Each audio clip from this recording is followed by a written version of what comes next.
आज देश के लिए एक बहुत ही ऐतिहासिक अवसर था जब भारत की प्रथम आदिवासी और सुयोग्य राष्ट्रपति आदरणीय द्रौपदी मुर्मू जी ने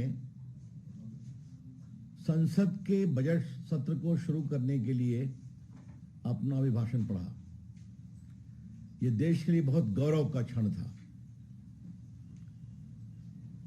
और यह बहुत पीड़ा की बात है कि भारतीय संसदीय मर्यादा के सम्मान के लिए इतने महत्वपूर्ण अवसर पर आम आदमी पार्टी और टीआरएस ने इस अभिभाषण का बहिष्कार किया। यह बहुत ही पीड़ादायक है। इसका मतलब क्या है?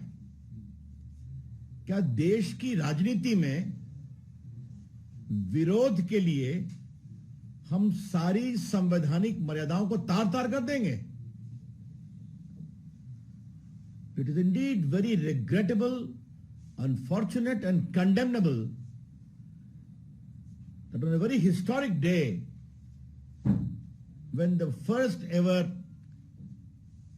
distinguished tribal president of India, Draupadi Murmu ji, was giving her maiden address while inaugurating the budget session, some people took it to the greatest low of our parliamentary democracy, namely Aam Aadmi Party and TRS, who chose to boycott. मैं ऐसे लोगों से एक ही आग्रह करूंगा कि लोकतंत्र में, राजनीति में विरोध होता है, लेकिन विरोध की एक मर्यादा होती है, उसका एक स्तर होता है।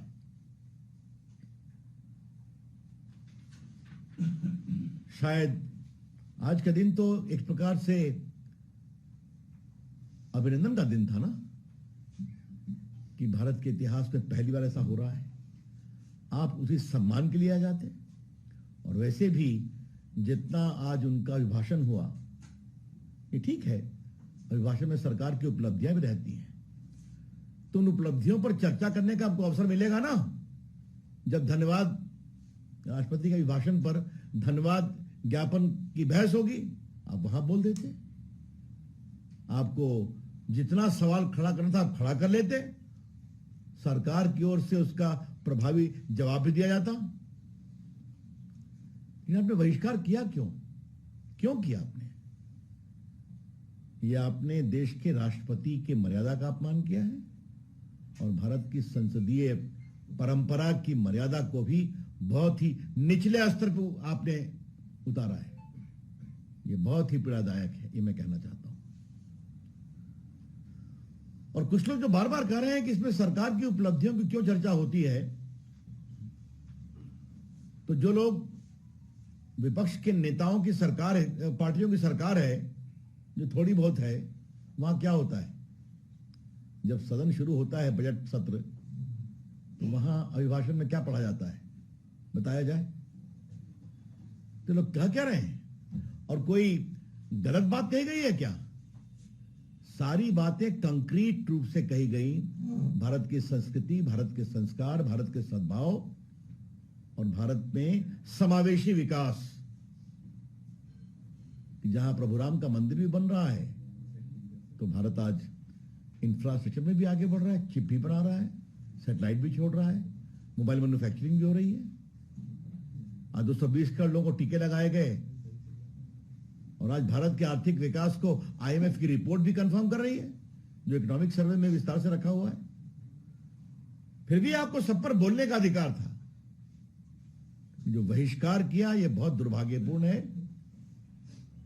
और हम इसकी भर्त्सना करते हैं पार्टी की ओर से।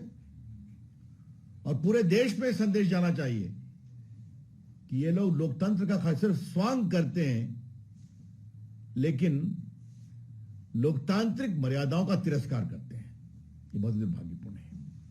इसीलिए पार्टी की ओर से औपचारिक टिप्पणी करना आवश्यक था और इन दोनों पार्टियों ने जो आचरण किया है, ये बहुत दुर्भाग्यपूर्ण है। और हम अपील करेंगे सारी पार्टियों से कि हमारे आपके विरोध होंगे, लेकिन हम कुछ तो स्तर रखेंगे कि नहीं, इसका वो ध्यान रखें। धन्यवाद। सर, उनसे पूछा गया, बीआरएस और आम आदमी पार्टी के लोगों से पूछा गया कि आपने राष्ट्रपति के अभिभाषण का बहिष्कार क्यों किया, तो उन्होंने कहा कि राष्ट्रपति का पूरा सम्मान है, हम लोग करते हैं, लेकिन हम लोग मोदी सरकार की नीतियों से खफा हैं, इसलिए उसको बायकॉट किया। तो भाई आप बॉयकॉट किसका कर रहे हैं? ये तर्क ही बिल्कुल बेबुनियाद है। अभिभाषण राष्ट्रपति जी दे रही ना। अब फिर मैंने कहा आपको तो पूरा अवसर मिलेगा, जब सदन में धन्यवाद राष्ट्रपति जी को देने की बहस होगी, आप अपनी बात कह देते वहां पर। This question was also put forward to the TRS Secretary General and the Leader of the House when we asked him that why exactly he's not going to the Parliament and oppose whatever he wants to say, because he's been elected a member, but he stated that we are not going there because nobody listens to us. We want to raise the other issues, sir. I think everyone is entitled to make his point or his party's view. Who has stopped? I know for sure they have raised their issues on many times in both the houses, and they have been given the opportunity. But those who are making grievances, what is the conduct of their government in their respective states? Do they allow opposition to make it some point? I don't want to take this debate to another level. I understand in many cases, because of intervention of the High Court, the governor was given the opportunity to address the House for the budget session. Sir मैं मोहित हूँ तहजीब TV से। मौका था 26 नवंबर 2021, ये संविधान दिवस की तारीख थी, और उस दिन एक ठीक इसी तरीके की एक घटना हुई थी जब टीएमसी, आरजेडी और कांग्रेस तीनों पार्टियों ने राष्ट्रपति के जो उन्हें उस समय स्पीच देना था, उस समय उनके भाषण का उन्होंने बाइकआउट किया था और उनसे पूछा गया था तो ठीक इसी तरीके का उन्होंने उस समय भी बहाना बनाया था। देखिए मैं फिर कह रहा हूं, बहाना उनके जो भी हों, ये ठीक नहीं है। और आज का अवसर एक बहुत ही भारत के संसदीय लोकतंत्र का एक बहुत ही महत्वपूर्ण दिन था, जब देश की पहली महिला योग्य राष्ट्रपति अपना पहला अभिभाषण पढ़ रही थी। कम से कम उसका तो सम्मान होना चाहिए था। ये बहुत पीड़ादायक है। सर, राष्ट्रपति के अभिभाषण पर कांग्रेस ने कहा है कि इसमें एम्प्लॉयमेंट की कोई भी बात नहीं की गई है। ऐसा है, जरा सा वो एक बार पूरा पढ़ लें, और उसकी कॉपी अवेलेबल है। आज का इकोनॉमिक सर्वे भी देख लें। अब कांग्रेस की इस टिप्पणी पर मैं क्या कहूं? आज तो इकोनॉमिक सर्वे में एम्प्लॉयमेंट रेट की चर्चा भी की गई है, बढ़ रहा है। इनमें एक चीज बताइए, मैं अपने कांग्रेस के मित्रों को एक ही बात कहूंगा, सड़कें बन रही हैं तो अवसर मिल रहे हैं कि नहीं? स्टार्टअप 90,000 हुए हैं तो उनसे नौकरी मिल रही है कि नहीं? भारत दुनिया में सेकंड बिगेस्ट मोबाइल मैन्युफैक्चरिंग में आगे बढ़ा है, तो लोगों को उसमें एम्प्लॉयमेंट के अवसर मिल रहे हैं कि नहीं? एम्प्लॉयमेंट प्रोविडेंट फंड का जो डेटा आया है, उसमें एम्प्लॉयमेंट का नंबर बढ़ रहा है कि नहीं? ये तो सीधी सी बात बढ़ रहा है। हम अवसर क्रिएट कर रहे हैं। आपको देखिए, सच्चाई लोगों को देखना चाहिए। कुछ लोग अगर जानबूझकर सच्चाई से आंख मूंदते हैं तो उसका हम क्या कर सकते हैं? सर शशि थरूर ने कहा है कि सरकार राष्ट्रपति के माध्यम से बीजेपी चुनाव कैंपेन करा रही है, अगला चुनाव। अगर महान चिंतक और लेखक श्रीमान शशि थरूर की यही समझदारी है बजट सेशन के उद्घाटन के बारे में, तो मैं क्या टिप्पणी करूं? दुर्भाग्यपूर्ण है ये। मैं इतना पूछूंगा कि उनकी जो बची कुची सरकार है, उस सरकार में जो बजट सत्र का आरंभ होता है तो उसमें क्या कहा जाता है? मेरे ख्याल में अब तो थोड़े वो अनुभवी सांसद हो गए हैं, ये परंपरा है। और जिस सरकार में वो मंत्री थे केंद्र में, यूपीए में, तो उस समय के बजट सेशन में क्या कहा जाता था? क्या भजन होता था? क्या बात करते हैं वो? ये संसदीय परंपरा है कि सरकार की उपलब्धि और बाकी विकास का एजेंडा राष्ट्रपति के अभिभाषण में होता है, और बाद में उनको जो धन्यवाद ज्ञापन की बहस होती है उसमें सारी बातें विस्तार चर्चा होती है। ये तो परंपरा है। रवि जी, राष्ट्रपति का अभिभाषण पढ़िए। उस अभिभाषण में सरकार की उपलब्धियों का आपने भी कहा, उसमें विरासत की भी बात कही गई है, चाहे राम मंदिर हो, काशी हो। उसी विरासत को तार तार करने की कोशिश की जा रही है, रामचरितमानस को जलाकर। ये लग रहा है कि इस पर हम विस्तार से बात करेंगे। मैं आपसे इतना ही कह सकता हूं कि जिस विरासत की बात की गई है, प्रभु राम का भव्य मंदिर बन रहा है, उज्जैन में महाकाल का विशाल कॉम्प्लेक्स बना है, बद्रीनाथ, केदारनाथ और स्वयं काशी विश्वनाथ। तो जो भारत की सनातन परंपरा है, उसकी धरोहर भी प्रभावी, उज्जवल होनी चाहिए।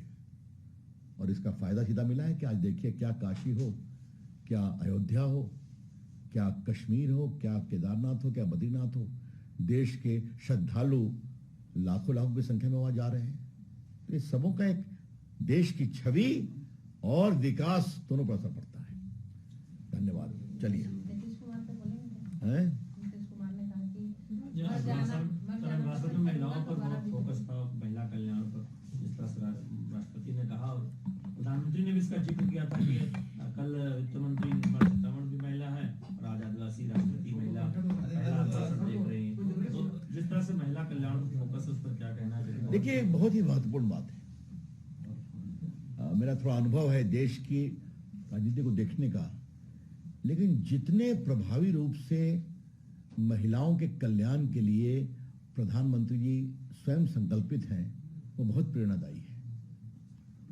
मुझे याद है कि 15 में जेंडर गैप हुआ था, तो हरियाणा में वो गए थे इसका उद्घाटन करने, बेटी बचाओ बेटी पढ़ाओ। उनकी टिप्पणी मुझे आज तक याद है, अगर बेटी नहीं बचाओगे तो बहू कहां से लाओगे। और आज आप देख रहे हैं 26 जनवरी, आज भारत की बेटियां सेना में बड़ी अफसर बन रही हैं, फाइटर प्लेन उड़ा रही हैं। भारत की महिला सीआरपीएफ बेस्ट परफॉर्मिंग दस्ता बन रहे हैं। भारत की बेटियां सैटेलाइट के उसमें भी काम कर रही हैं। भारत की बेटियां आज क्रिकेट में वर्ल्ड में टॉप पहुंच रही हैं। ये जो पूरी सोच है ना कि हमें अपनी बेटियों को किस तरह से समर्थवान बनाना है, चाहे वो क्रिकेट हो, चाहे वो खेल हो, चाहे वो पढ़ाई हो, चाहे वो देश की सुरक्षा हो। और आप देखेंगे विशेष रूप से इस बात की चिंता की गई कि चाहे वो नेवी का कंटिजेंट हो, एयरफोर्स का कंटिजेंट हो, मिसाइल कंटिजेंट हो, ये सबको एक महिला ऑफिसर लीड कर रही थी।